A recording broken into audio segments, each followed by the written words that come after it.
एक महत्त्वाची अपडेट पीएला विधान भवनाच्या गेटवर अडवल्यानं आता अमोल मिटकरी चांगलेच आक्रमक झाल्याचं बघायला मिळत आहे। विधान भवनाच्या बाहेर अमोल मिटकरी यांनी सुरक्षा कर्मचाऱ्यांवर संताप व्यक्त केलाय।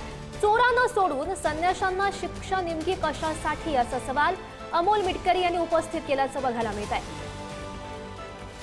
ज्या पद्धतीचा तमाशा या महाराष्ट्राने पाहिला तो अपेक्षित नव्हता। दोन्ही पार्टींकडून गुंड प्रवृत्तीचे लोक इथल्या पोलीस कर्मचाऱ्यांनी आज सोडले, त्यांच्या पासेस चेक केले नाहीत आणि आज मात्र हेच लोक शहाणपणाचा आव आणून आम्ही किती क्लिअर आहोत हे दाखवत स्वतः आमदाराला इथे बसून ठेवलंय आणि पीएला पण बसून ठेवलंय। सोडत नाही म्हणून अनेक लोक विदाऊट पासचे आत गेलेत। हे काय सांगतात आता नोकऱ्या घालवताय म्हणून आमच्या। त्यामुळे अशा प्रकारे शेवटच्या दिवशी उशिरा आलेलं शहाणपण ही लोक करतात। जोपर्यंत मला न्याय भेटत नाही तोपर्यंत मी आजच्या कामकाज इथंच बसून करणार। आणि या संदर्भात अधिकची माहिती जाणून घेऊयात। आमचे प्रतिनिधी सुशांत सावंत सध्या आपल्यासोबत आहेत। सुशांत, खरं तर आपण बघू शकतोय काल जो राडा झालेला होता त्यानंतर आजचे जे कडक नियम लागू सध्या बघायला मिळत आहेत, सुरक्षा कडक केली गेलेली आहे। मात्र आता नेमकं काय घडलं ज्यामुळे अमोल मिटकरी आक्रमक झाले, सुरक्षा कर्मचाऱ्यांवर त्यांनी संताप व्यक्त केल्याचं बघायला मिळत आहे? आपण जर बघितलं असेल तर काल जो घटना घडली त्यानंतर आज विधानसभेचा सुरक्षा व्यवस्था जी आहे ती कडक करण्यात आली। प्रत्येकाला पास बघूनच आतमध्ये सोडलं जात आहे। पिवळे पास धारक आहेत त्यांना प्रवेश दिला जात नाहीये। आणि आज अमोल मिटकरी ज्यावेळी विधान भवन परिसरात आले त्यावेळी त्यांच्यासोबत 2 व्यक्ती होत्या।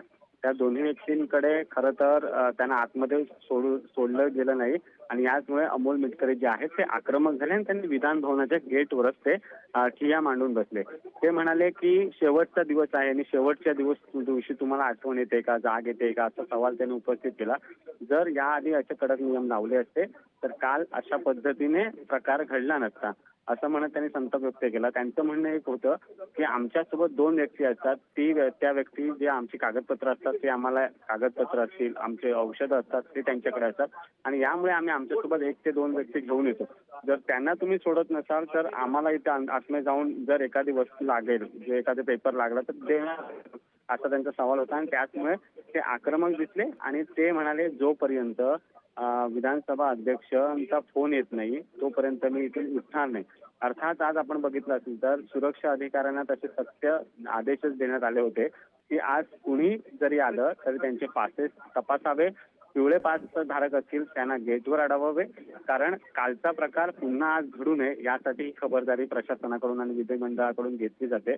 मात्र यालाच आता सत्ताधारी पक्षातील आमदार अमोल मिटकरी हे विरोध करताना पाहायला मिळत आहेत आणि आपण ज्यावेळी त्यांना विचारलं की तुम्ही सत्तेतले आमदार आहात, तुम्ही स्वतः आतमध्ये जाऊन विधानसभा अध्यक्षांना सांगू शकला असता तुमच्यासोबत ज्या 2 व्यक्ती आहेत त्यांना आतमध्ये सोडायला, मग तुम्ही का जात नाही? त्यावर त्यांचं उत्तर होतं की मी सत्तेतला आमदार आहे, हे चूक आहे का? माझ्यासोबत असलेल्या 2 व्यक्तींना सोडायला या घडामोडींवर असंच लक्ष ठेवून राहा तुम्ही। तुर्तास धन्यवाद दिलेल्या सविस्तर